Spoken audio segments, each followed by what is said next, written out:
Hello, and welcome back to another video. Boom! It's time to take a ride. Today, I am headed to Midtown Manhattan from all the way up in the South Bronx. I'll be taking the Willis Avenue Bridge. So that's roughly a 5-mile ride through the streets of New York City. I'm going to ride down these streets of New York City until I get to 57th Street on the west side. Yes, sirree. Right now, I want to take some time during this ride to talk to you about two things. Number one, my Bluetooth helmet connected to Darkness Bot so that I can hear the safety beeps if I go too fast inside of my helmet rather than from the wheel, which is very hard to hear when you're going that fast. Now with this new upgrade, I should be able to hear the beep wirelessly transmitted from the wheel into my helmet headset. This means I'm more likely to hear it and slow down rather than having the beeps go crazy trying to warn me and me not be able to hear it from all the wind noise and high-speed movement. So it's critical to hear it. That could lead to a major disaster if I don't hear those beeps. So today is a new safety feature being implemented, and I'm so excited to actually ride my wheel at higher speeds without fear of a cutout. This means I can ride more freely and more excitedly without having to worry about the lurking, hidden dangers of going too fast for an electric unicycle. And for those who aren't familiar, going too fast on an electric unicycle could mean the difference between being upright, vertical, or laid out, horizontal. And I much prefer vertical. Let's get to our destination safely, everyone. Make sure that you take all the proper safety precautions and measures whenever you go out for a ride on your EUC, electric unicycle. No matter which model you have, they all have beeps designed to let you know when you are at risk of overpowering the machine and potentially about to skyrocket yourself straight into the ground face first. Which is unimaginably terrifying, but totally fine. For every great thing, there is an equal and opposite terrible thing lurking just on the other side of it. Cool. That's right. You can't have a beautiful, amazing thing like an EUC in this world without some horrible catch to slow you down and make sure that you keep yourself in check. Otherwise, it would be too much unchecked power. That's my theory. Too much invincibility with not enough high risk on the other end of it. It's good. It's the checks and balances of the universe to keep everything in order. You can't have too much of a good thing without some bad to appreciate just how good that thing is. Okay, let's not dwell too much on this. If I hear a beep in my helmet, though, I'll let you know that I've broken the EUC speed barrier and I'm at risk. Woohoo! Until then, however, let's jump into the other great, fascinating, exciting subject that I want to talk to you all about. The Veteran Lynx, the brand new wheel that is just around the corner from being released into the marketplace and shattering the earth with brand new groundbreaking technology unlike that which we have ever seen in any department, let alone the personal electric vehicle market department. That's right, the Veteran Lynx is the newest wheel that's about to come out, and everyone who rides a wheel is super excited about it. There are a few amazing new features coming out on this brand new hot off the press electric unicycle that I want to talk to you about. But first, let's talk about why everyone in the world should be excited about the Veteran Lynx, even if you're not an EUC rider just yet. This brand new technology that is featured in the Veteran Lynx means that humanity has broken new ground on the personal electric vehicle landscape. That means I view the Veteran Lynx as a brand new category of personal electric travel altogether. This is not merely a new electric unicycle with new bells and whistles for all the riders to choose from and enjoy and talk about the pros and cons of. No, the Veteran Lynx is the new wave of electric unicycles. And here's why. First and foremost, the cutout I was just rambling on to you about, going on and on about how for every action there's an equal and opposite reaction. The cutouts, the infamous horrible catch for EUC riders, is now gone. The Veteran Lynx has invented a new form of technology within the electric unicycle machine that prevents cutouts.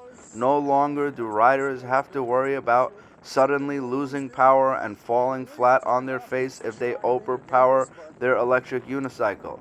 This has long since the beginning been the greatest single catch of riding in EUC, and definitely a deterrent for new riders who hear about this and think this must be some kind of joke.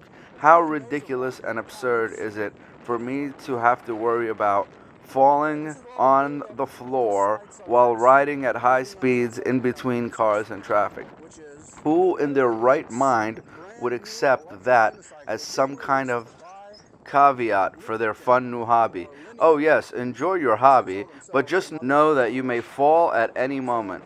Well, I guess that hasn't been a deterrent to hundreds, if not thousands, of riders around the world who have come to terms with this exception and accepted it gracefully and work hard every day not to meet that disdainful fate.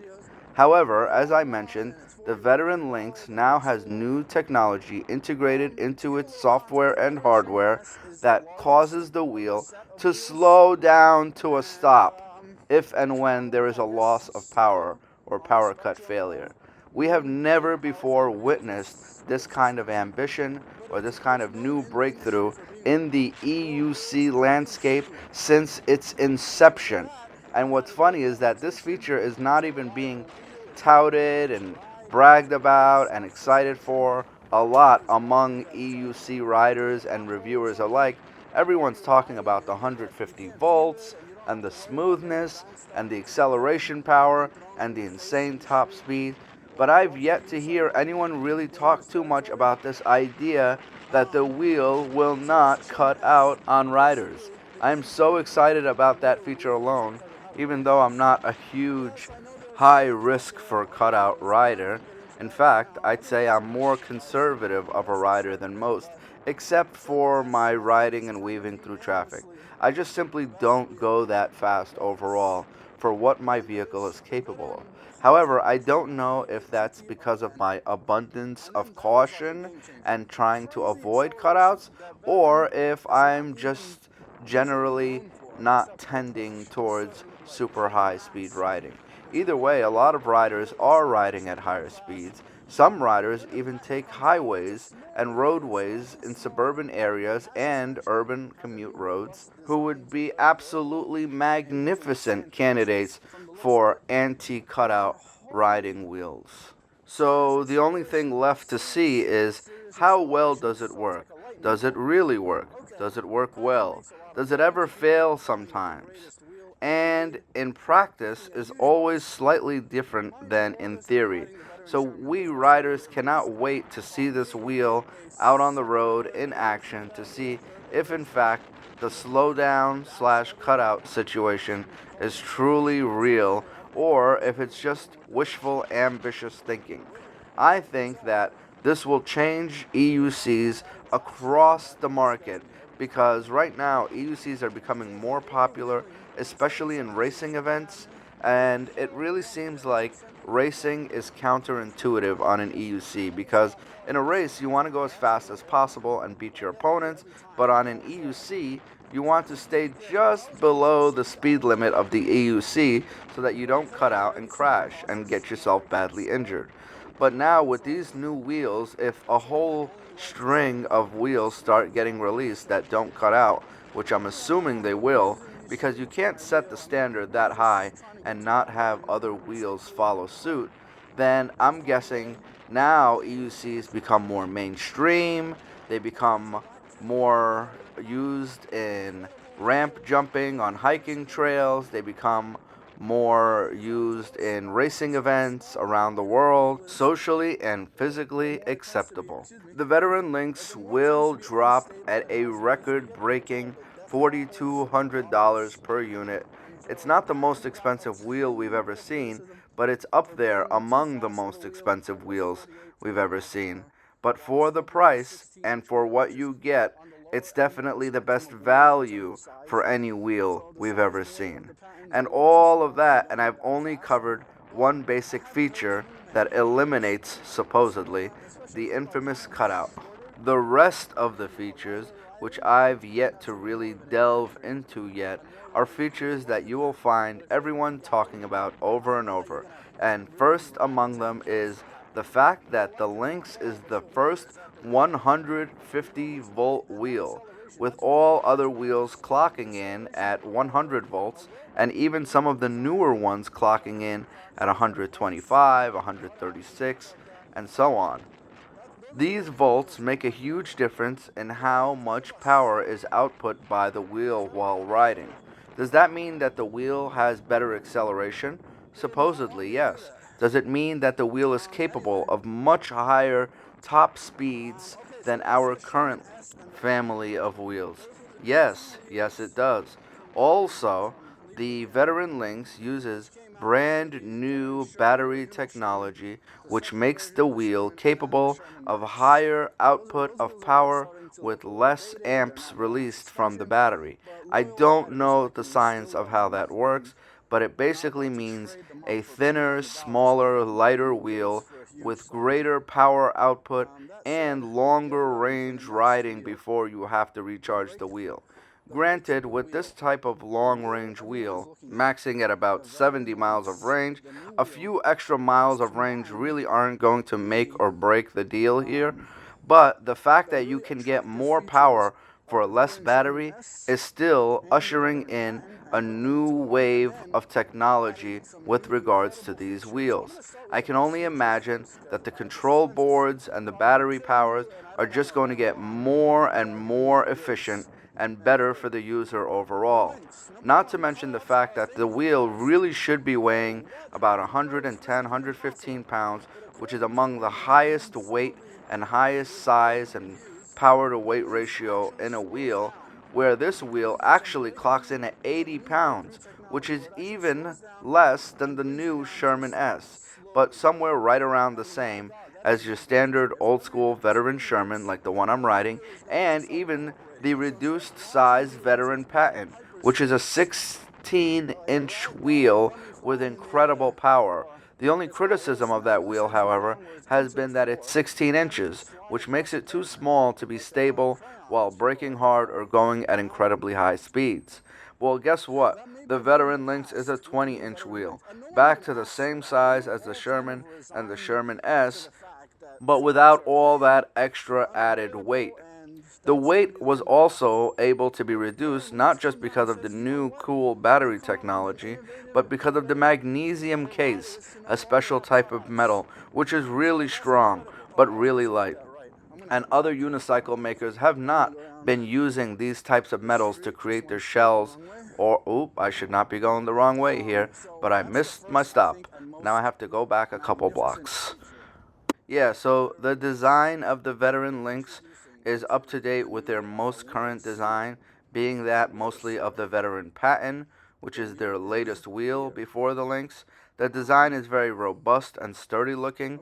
The wheel looks very industrious, much like their very first line of wheels with the Veteran Sherman. It's kind of boxy looking, it has these handlebars, but at the same time, it's very sleek and nice looking.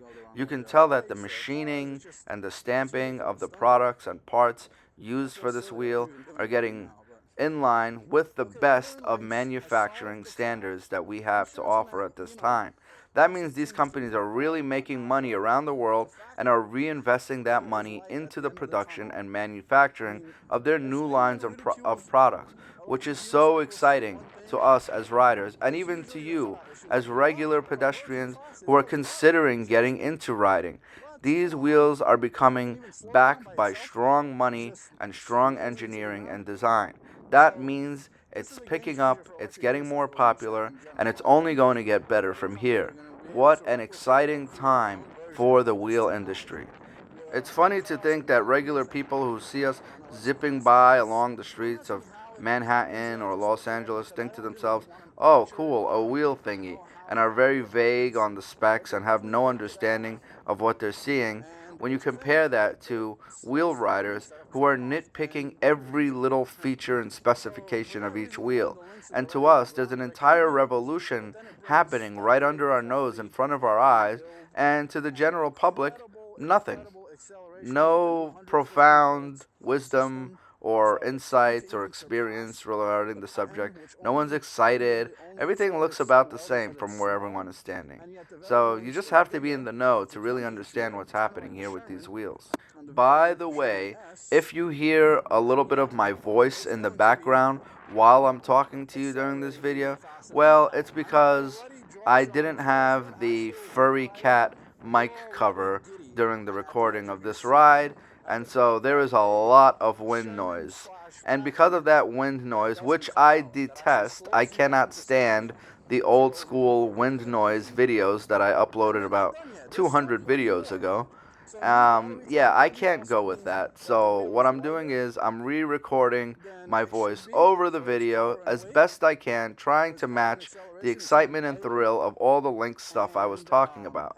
I hope I didn't miss a lot of points or features as I retell the story of what's happening here and lower the sound of the wind and the noisy mic of the original video. Because I wasn't recording nearly as often, I didn't even realize that the dead cat or furry mic cover even came off of the mic to begin with, but I noticed it afterwards, and you'd better believe that I will not be forgetting it again. In fact, I've already recorded a couple of videos after this one and made sure to have the mic cover on with me on those rides. So it's a one-off deal, unlikely to be repeated any time in the near future. However, riddle me this. For my videos where I have been recording with the proper mic setup, with clear, delicious audio, I've actually been filling in the dead parts or the silent parts with added voiceovers to give a little context to the videos. I mean, I think I have a moral obligation to buy a Veteran Lynx. I literally have a responsibility to sell all my wheels and buy a Lynx, if that's what it takes. And it's a $4,200 wheel, so it's priced at around the same price as a Sherman S. And I think it's a hands-down winner. So in other words, if you were about to spend $4,200 on a wheel, which wheel would you buy? Even though the Sherman S is kind of the same price, it's $4,100, it's a hands-down, no question decision. You're getting the Lynx over the Sherman S. The only person that might want to patent over the Lynx is maybe a smaller rider or someone who wants a smaller wheel. But in fact, I've even cut up some of the videos for the very first time and moved parts of the video around to better shape the video for a storytelling feeling, where I can tell you about how things started, how things ended, and just give you some general context into how this video and this ride came about. The feedback was overwhelmingly positive when I did this, and I don't just mean verbal feedback with you guys telling me that this was okay, but I mean the feedback in the numbers, the watchability of the videos, people tuning in and staying tuned in longer. Overall, just really great. So I'm going to keep up this pattern if and when I can. Also, guys, I promised every 500 views I'll upload. Well, I got 1,000 views in one day, so here's another video. I guess technically I owe you two. Anyway, hope you enjoyed this one. And if it's a mutually beneficial transaction, be sure to like, subscribe, comment, and share. Have a great day. Goodbye.